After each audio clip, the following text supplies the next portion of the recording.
So we have Hussein Oteifa, who I met this morning for the first time, of SES Networks, connecting the future with the next generation technology. Thank you very much. There you are, wish you well.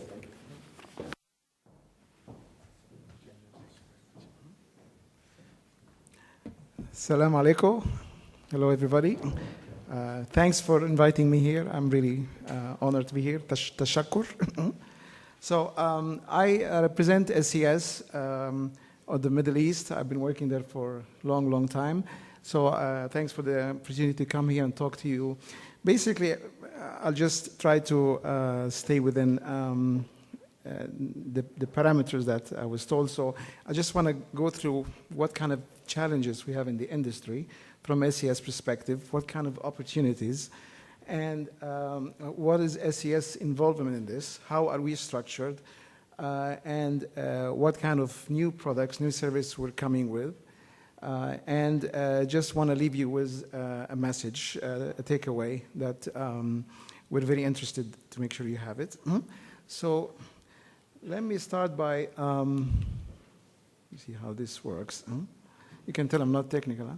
So who is SES? SES is actually stands for, my French is not good, but I'll try it in English, Society of European Satellite. And we made our name from the video mark, from the Astra brand. I'm sure you guys in the industry know. And then when SES decided to go outside of Europe, they bought a lot of companies like American, New Skies, and so forth. Then we went internationally and captured the international market. So I'll just go through. We have literally 64 satellites, 58 on GEO, and the rest on MEO. Let me just go through some achievements with it, or what kind of companies. So basically, we're the company who we support telcos in terms of backhauling 3G, 4G, and I'm sure 5G will be the next one. This is with MEO and GEO. So we have the benefit of best worlds of the GEO and the MEO, and we can offer both as a hybrid solution. We're the company who, as you, some of my colleagues from Turksat, you know, that still the video business is great. I know it has its own challenges, but we are one of the #1 DTH provider. The country here meant England, so I'm sorry about that, but we are still doing a lot of great business in the video. I mean, I still get my salary from the video guys, so that's good. It has its challenges, as you know, OTT and all this new stuff that's happening, but we'll go through this.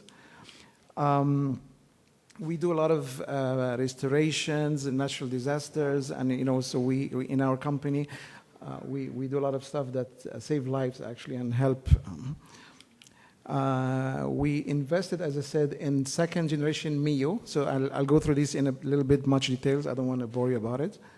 That's the new, we call it Empower. Again, we provide solutions for, this is just examples, border control, intelligence, this kind of things, to help in kind of disputes. I mean, coming from the Middle East, I mean, nobody wants war, but the fact there's tension, that creates demand. So it's good and bad. We still deliver a lot of, I mean, we use Asia Pacific as an example, almost more than 28 gigabyte as backhauling for the Asia Pac. Yeah. So how we're organized, as I said, if we have 64 satellites, this is a lot of people we have. So we've divided our company into a video business unit and network where I work for, business unit. So the video, again, we reach literally 355 million households worldwide, deliver over almost more than 7,000 and plus TV channels, which a lot of them are 33% are HD, so HD is good. So the more the customer wants to upgrade, we make money by default. On the networks, that's what I work, that's what I like more actually. So we provide, as I said, the wide beam, the GEO and the MEO, and HTS capacity. We provide teleport services, and we serve almost more than, I would say, 300 enterprise. Enterprise, when I mean here, corporate companies, you know, companies like Coca-Cola, you know, those kind of companies, telecom operators, Etisalat, Saudi Telecom, Orange, Airtel, you name it. I can name all this. And we cover almost 62 governments. We work with a lot of governments in the world. Yeah. And this is how I think this is something similar to my colleague from, we're organized by verticals. So we have, which drive me crazy, by the way, but anyway. So we have like the telecom verticals, ISP, we have the MNOs, we have the cloud, the maritime, aero, defense, civil application, energy. However, I noticed from experience, when I go talk to, give you an example, Etisalat or Saudi Telecom, or those operators, all these verticals under them. So let's say if the big boss of the UAE wants to, go somewhere in Maldives or Seychelles, he calls it Etisalat. Etisalat called me, and so forth. So some of those verticals still go under the telecom operator. So we are very focused on that. Yeah. I want to spend a bit of time here. I don't know how it is. Basically, as I mentioned, we have the wide beam and the HTS. I think based on NCR, the prediction that in 5 years, by 2022, there'll be the demand will increase by 268%. It's good and bad because, in one hand you have, and we're contributing to the issue actually, that we're putting a lot of capacity in the market as HTS. And the customers, what they want, as you all know, they want the most compressed or the most outcome or from the megabit. So, when you do the link budget, you want the most throughput at the lowest price. So it's a challenge. It's a very big challenge. And we in SES, to address that, and I'm sure you heard a lot of operators will think, okay, maybe we should go to end-to-end solution. It has the pros and cons, Give you an analogy, if we're making sugar, this is our bread and butter, but we're getting into the baklava business, and why can't we make more money like the guys who give the baklava? You see my point? So in terms of adapting with the innovation, as I mentioned, we came with this product. And so we did two things, actually. In the GEO world, we came with SES HTS satellites. We have SES 12, 14, and 16, and 17 is about to come. All those three satellites are HTS, and we have the beauty and the best of both worlds. So if we take SES 12, for instance, we have the Ka band and the Ku, and they overlay each other. So we have the wide beam and the spot beams.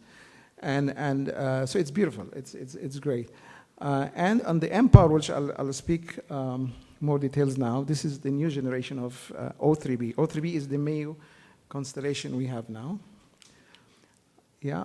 So what's mPOWER? Basically, this is the most flexible satellite. It's going to be ready 2021. It's a shame I want it now, actually, because it will sell itself. So basically, the strategy is we empower the growth of our business. So we're going to go to almost every business you can think of, B2B, B2C. I mean, the entire world will be covered. It's insane, actually. It's a great product. The technology is multi-terabyte, really fiber in the sky. Yeah, and I mean, like what we have now is 150 millisecond round trip, which is unheard of. But it's pure physics. With the technology now, with working with the antenna manufacturer, with the ground, that will even improve more. So it's a really virtual fiber.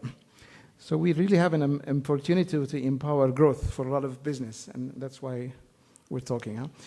Just to dig a little bit more, so the capacity, as I mentioned, so let me explain to you. So we will build the next 7 satellites. Each satellite gives literally 4,000 beams. It's unbelievable. So the entire world will be covered. There will be no place not covered. So if the big boss asks me, I want Maldives, he has it. So we will have coverage over 400 million square kilometers covered. 100% the entire world will be covered. It's built by Airbus, and hopefully it will be operational soon in 2021, as I said. The good news, we have a bridge capacitor, which is the traditional O3B or MEO. Yeah. So just to give you before and after. So if you look here at the current MEO, we cover only certain verticals, like certain ships, like the Royal Caribbean is a good example, maybe some oil and gas companies. However, when we move to Empower, we can do multiple units, aircraft, VIP aircraft, commercial aircraft. So because now with MEO, we cannot do aero. We do aero only with GEO. And we stitch all our satellites to cover that. And yeah. So these are some of the verticals which we think will, so that what strongholds, the video again, still good. We're holding into that as much as we can. Maritime is very good. And government. What I think what we see as growth, definitely IoT, backhauling is big growth market for us. IoT, as I mentioned, cloud, and we get into also, and let me explain what I mean here because I'm running out of time. So the message, we as SES, I know that the perception of satellite, I could say this is another satellite provider or operator, satellites are expensive. We evolved. If you want, sometimes we go and buy fiber even. So if a customer wants to go from point A to point B, if we don't have satellite, I can use even another satellite. Outside of all the 64 satellites, I can maybe come to Turksat and buy some of them. I can buy fiber, as long as I can give the customers connectivity. That's the message I want to get. However, the takeaway I want to give to you, I represent SES, as I mentioned, it's a monster company, but we cannot do it alone. Really, I still need the GTs of the world. I need Kaimata. I need because it's all about, if you think about it, it's all this industry is about antenna. The smaller the better. I know it sounds strange, but this is this is the. So I need you guys all. It's all a collaboration. I need the iDirect, the Hughes, the Kaimata, the teleports. I need everybody that we can work together. We cannot do it alone. Thank you very much. Well done. Well done, Hussein. It was very good. Thank you very much. That's the token of today. My wife also like that. Yes, okay. So, very good.